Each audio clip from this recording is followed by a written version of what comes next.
Olá pessoal, tudo bem? Vamos ao último assunto do semestre, beleza? Hoje a gente vai aprender como é que funciona pilhas e baterias. Vamos falar de eletroquímica. Muito bem, então eletroquímica é a parte da química que estuda a relação entre corrente elétrica e reações químicas de transferência de elétrons. O que são reações químicas de transferência de elétrons? São aquelas que a gente estava falando nas últimas semanas, né? São as reações de oxirredução. Lembra? Modificação de NOx, aumenta NOx, diminui NOx, o NOx modifica porque houve uma transferência de elétrons. Quem oxidou está perdendo elétrons, quem reduziu está ganhando elétrons, ok? Então a eletroquímica estuda essa relação entre reações de oxirredução e corrente elétrica. Corrente elétrica, vocês já devem ter visto em física, é medido, a unidade de medida utilizada é volts, pelo Sistema Internacional de Medidas, e o equipamento utilizado para medir corrente elétrica é o voltímetro, beleza? Então, a eletroquímica, ela vai ser dividida em dois campos, tá? A gente vai dar um enfoque mais nesse primeiro aqui, na parte de pilhas e baterias, onde eu tenho reações químicas produzindo corrente elétrica. E o outro campo é onde a corrente elétrica produz uma reação química. A diferença entre esses dois campos da eletroquímica é que no primeiro, nessa parte de pilhas e baterias, nós temos reações espontâneas, ou seja, elas acontecem sozinha. Eu coloquei ali os meus metais com a minha solução, aconteceu. Enquanto que no outro campo da eletroquímica, as reações não são espontâneas, tá certo? Então, no primeiro caso, a gente tem um estudo de aplicação em pilhas e baterias, como eu já disse. No segundo caso, nós temos a aplicação na galvanoplastia, banho de joias, né, pintura eletrostática, mas a gente vai focar mais na parte do estudo de pilhas e baterias. Vamos lá. Então, andando um pouquinho na história, né, a gente tem lá em 1800, Alessandro Volta, que foi o primeiro cientista a montar um equipamento onde uma reação química acontecia e a corrente elétrica era gerada. Então, o que Alessandro Volta fez? E observem o nome dele, né? Alessandro Volta. Ele pegou discos de metais, no caso zinco e cobre, e empilhou esses discos. Entre um disco e outro, ele colocou algodão embebido em salmoura, tá? Então, esse algodão umedecido entre os discos permitiu a passagem dos elétrons e ele conseguiu, a partir desse dispositivo que está aqui no desenho, ele conseguiu produzir corrente elétrica. Olha só, ele empilhou discos. E hoje, esse dispositivo que a gente usa para o controle remoto, para os carrinhos de pilha, a gente chama de pilha, né? A pilha não é mais desse jeito como a Alessandro Volta montou lá em 1800, mas o princípio, o fundamento de como ela funciona se manteve. Depois disso, nós temos John Daniel, 1836, que montou uma pilha um pouquinho diferente de Alessandro Volta, tá certo? Que até hoje a gente usa a pilha de Daniel como modelo para entender o conceito do funcionamento de pilhas, beleza? Então vamos lá. Então a gente vai chamar todo este aparato ínterim aqui de cela galvânica, ok? Então o que Daniel observou a princípio? Que ele pegava uma placa de zinco metálico, um pedaço de zinco, e colocava numa solução de sulfato de cobre. A solução de sulfato de cobre, ela é azulada, como vocês podem ver aqui na imagem, tá certo? Por que ela é azulada? Porque os íons cobre entram, beleza? Depois de um tempo, o que ele percebeu que acontecia? Que a solução deixava de ser azul, a tonalidade de azul ia diminuindo, e até chegava um tempo que ela passava a ser amarelada, e ele observava que sob a placa de zinco se depositava alguma coisa, tá? Ocorria um depósito em cima da placa de zinco. Então, o que ele percebeu que ocorreu ali, tá? Então, ocorreu uma reação sozinha e espontânea em que o zinco ele se transformava em íons de zinco e o cobre, né, que era uma solução, sulfato de cobre, uma solução, o sulfato de cobre é formado por ligação iônica, então o cobre ali, os íons cobre estão dispersos na solução. Então, eu tenho íons cobre na solução, que depois do meu processo, esse depósito sobre a placa de zinco, na verdade, era cobre metálico. Então, o cobre, ele estava no formato de íons em solução, por isso a minha solução era azul, só que o cobre ele deixou de estar no formato de íon e passou ao formato metálico, por isso que a minha solução deixou de ser azul, porque eu deixo de ter íons cobre em solução. A ideia, então, para a pilha foi baseada nessa reação. Então, se a gente for pensar lá na forma iônica, né? Então, eu tenho zinco aqui e os 2 elétrons que ele tem lá na camada de valência, e esses 2 elétrons vão ser transferidos para o cobre. O cobre, no caso, que vem do sulfato de cobre, que estava no formato de íons lá na minha solução. Então, olha só, ocorre essa transferência de elétrons aqui, ó. Então, quando isso acontece, o cobre, lembra só, lá a parte de ligação iônica, parte de íons, esse cobre 2+, é porque ele perdeu 2 elétrons. Quando ele ganha 2, bom, ele perdeu 2 e ganhou 2, o que acontece com ele? Zerou a conta, tá? Ou seja, ele era íon e passou ao formato metálico, ó, cobre aqui, ó o NOx dele, substância simples, tem NOx sempre igual a 0, tá? E o zinco, como perdeu os elétrons, se transformou em íon. Se a gente for pensar nas análises que nós fizemos lá do cálculo de NOx, o zinco era 0 e foi para 2, mais 2. Aumentou o NOx, ele está oxidando. O cobre era mais 2 e foi a 0, diminuiu o NOx, está reduzindo. Então, aqui a gente tem uma reação de oxirredução, tá? Então, Daniel percebeu, então, nesse momento, que esses elétrons eles poderiam ser transferidos do zinco para o cobre através de um fio condutor, né? E daí ele poderia ter a corrente elétrica ali passando pelo fio.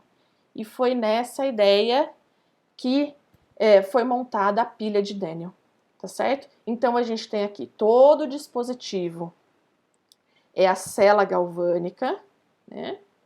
Onde ocorre a reação, e nós vamos chamar de semicela cada um dos lados da minha pilha. Então, eu vou ter o lado onde está o zinco e o lado onde está o cobre, beleza? Então, aqui eu tenho uma placa de zinco mergulhada em uma solução de sulfato de zinco, tá? Eu tenho o íon zinco em solução, ó. Eu tenho o zinco metálico, tenho o íon zinco. Aqui na outra semicela, eu tenho uma placa de cobre e eu tenho sulfato, uma solução de sulfato de cobre. Então, eu tenho íons cobre na minha solução, tá?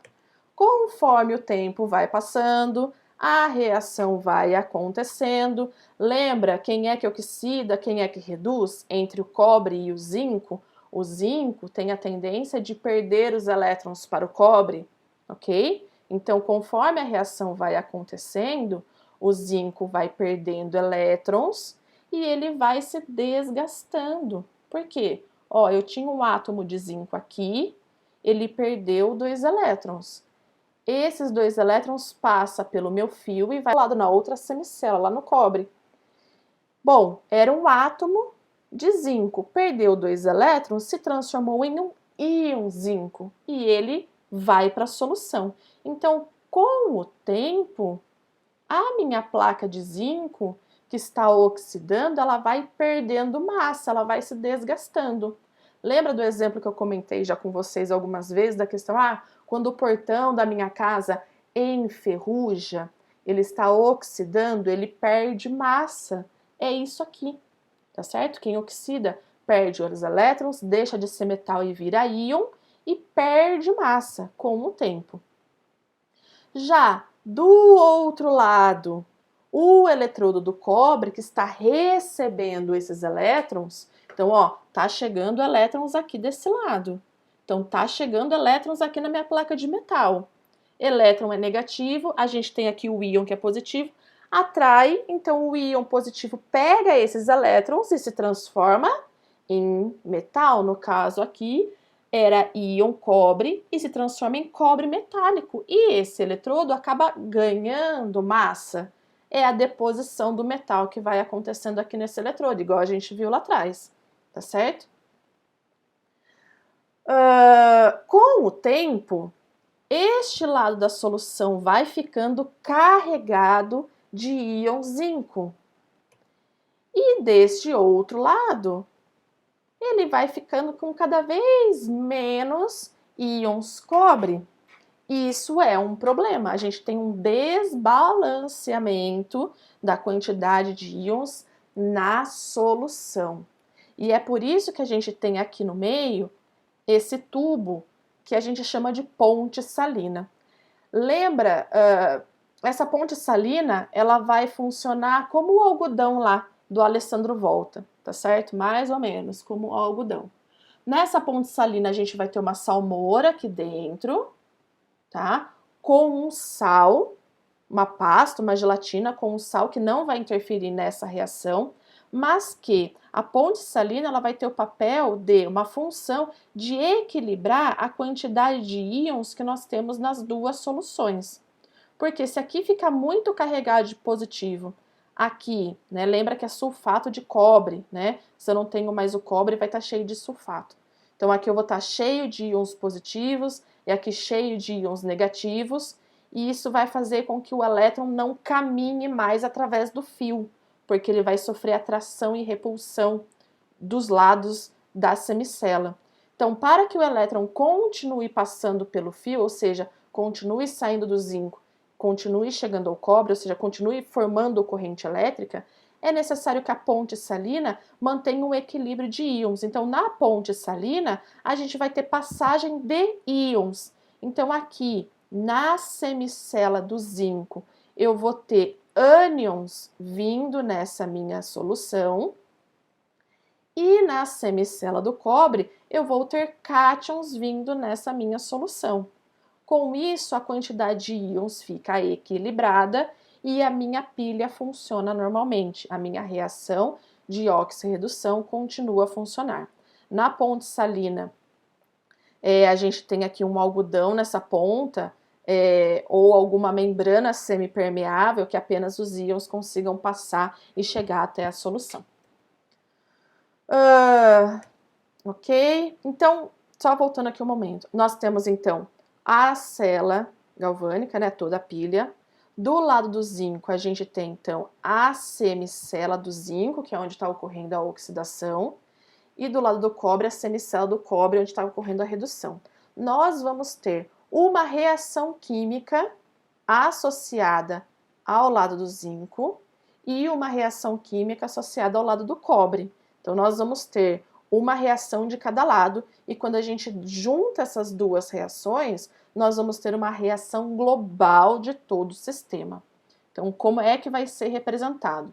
Então, acontecem simultaneamente essas reações. Então, lá do lado do zinco, eu tenho zinco metálico, que perde os elétrons e se transforma em íon zinco, e os dois elétrons que ele perdeu, tá? No caso aqui, é a minha semi-reação de oxirredução. Perdão, de oxidação, é oxidação.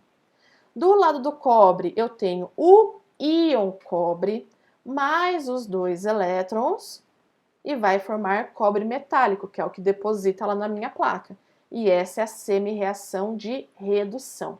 Se eu somar essas duas reações, eu vou ter a minha reação global. Como é que a gente soma a reação química? Eu vou cancelar o que repete nos reagentes de uma reação com o produto da outra reação e sempre na mesma quantidade. O que é que está repetindo aqui para mim? A quantidade de elétrons. Então, corto os elétrons que estão repetindo e eu baixo tudo que sobra. Então, a minha reação global da pilha de Daniel é o quê? Zinco metálico mais íon cobre formou íon zinco mais cobre metálico. E aqui a gente tem a reação global da minha pilha de Daniel, a minha reação de oxirredução, ok? Então, o que mais que nós teremos? Do lado do zinco, que é o lado que está sofrendo oxidação, a gente vai dizer que esse lado é o polo negativo da minha pilha e a gente chama esse polo de ânodo, tá? Então, o polo negativo é de onde saem os elétrons. Ah, professora, então se eu pegar a pilha que está no meu controle remoto, o polo negativo é de onde está saindo os elétrons? Sim, exatamente. Então, o polo negativo da sua pilha é de onde os elétrons saem. Aquele lado é chamado de ânodo. Então, os elétrons saem do ânodo, passam pelo fio e vão em direção ao outro lado. Que se o ânodo é o negativo, o outro lado será o positivo, que a gente vai chamar de cátodo. Então, o lado negativo é o ânodo, é onde ocorre oxidação. O lado positivo é o cátodo, é onde ocorre redução, beleza? E a gente pode representar a reação da pilha como nós acabamos de ver, né? A semi-reação de cada uma das células. Então, a semi-reação de oxidação, a semi-reação de redução, somando as duas e a gente tem a reação global da pilha. Ou nós também podemos representar de acordo, segundo a IUPAC, né? Que é a instituição que rege as regras da química a nível global, a gente pode representar uma pilha também dessa maneira, utilizando essas barras. Como é que a gente representa? Então, eu coloco sempre primeiro quem sofre oxidação, o que era e o que passou a ser, tá? Separado por uma barra. Aí eu coloco duas barras ali, que representam a ponte salina, depois eu coloco quem sofreu redução, também, o que era e o que passou a ser. No caso da pilha de Daniel, nós temos o zinco sofre oxidação, o cobre sofre redução. Era zinco metálico e se transformou em íon zinco. O cobre era íon cobre e se transformou em cobre metálico. E essa também é uma forma de representar uma pilha, tá certo? Lembra que a gente viu nas últimas semanas quando a gente falou da reação de oxirredução? Eu tô sempre falando em pares de elementos. Então, um elemento está perdendo elétrons, o outro está ganhando. Um elemento está oxidando, o outro está reduzindo. Então, eu não vou ter 3 elementos, eu não vou ter um sozinho acontecendo tudo. Então, é sempre aos pares, ok? Então, os metais, eles vão ter essa tendência de ganhar ou de perder elétrons, tá certo? Dentro de uma reação de oxirredução, eu vou ter sempre um elemento que vai ter mais a tendência de ganhar e o outro de perder. Essa tendência vai ser o potencial padrão de cada elemento. A gente vai determinar, a gente não vai determinar, na verdade, esse valor já é determinado. Foi determinado um valor numérico para essa tendência de ganhar ou de perder elétrons, tá certo? Quanto maior for este valor deste potencial padrão de oxidação, maior a chance deste metal em ceder elétrons, ou seja, de oxidar. E quanto maior for este valor do potencial padrão de redução, maior será a tendência desse metal em ganhar elétrons, ok? Então, o que é que nós temos? Nós vamos ter uma tabelinha. Então, isso daqui é para vocês terem ideia de como funciona essa questão da pilha, tá? Eu tenho lá a pilha de Daniel, que é zinco e cobre. Por que que o zinco, ele oxida e não é o cobre? Então, se a gente for olhar o potencial padrão, e no caso aqui a gente sempre utiliza o potencial padrão de redução, tá certo? Os valores aqui são tabelados e já foram pré-determinados, não vai mudar, são sempre esses. Então, se eu olhar o zinco, olha o valor, olha a chance do zinco sofrer redução. menos 0,76 volts. E se eu olhar o cobre aqui embaixo, mais 0,34 volts. Ou seja, o cobre, em comparação com o zinco, ele tem muito mais chance de sofrer redução. Então, ele vai ter a tendência em receber elétrons. E o zinco tem a tendência de ceder elétrons. Então, como eu falei, a gente sempre analisa em pares. Quando eu falo zinco e cobre, analisando os valores dos potenciais padrões, o zinco vai ter a tendência de ceder elétrons, de oxidar, e o cobre vai ter a tendência de receber os elétrons, de reduzir, ok? Mas, se eu for analisar qualquer outros dois pares de elementos, de metais, basta eu ver quem tem o menor valor de potencial padrão, e ele vai ter sempre a tendência em oxidar. E quem tiver o maior valor vai ter sempre a tendência em reduzir. Então, olha só, entre o zinco e o cobre, o zinco oxida e o cobre reduz. Mas, se eu falar de magnésio e zinco, olha o valor do magnésio aqui, é muito menor. Então, o magnésio ele vai ter tendência de oxidar na presença do zinco, e daí o zinco reduziria. Deu para entender? Então, eu tendo os valores, se você tiver os valores de potenciais padrão de qualquer par de elementos, basta você ver aquele que tem o menor valor, ele vai ser o que tem a maior tendência em oxidar.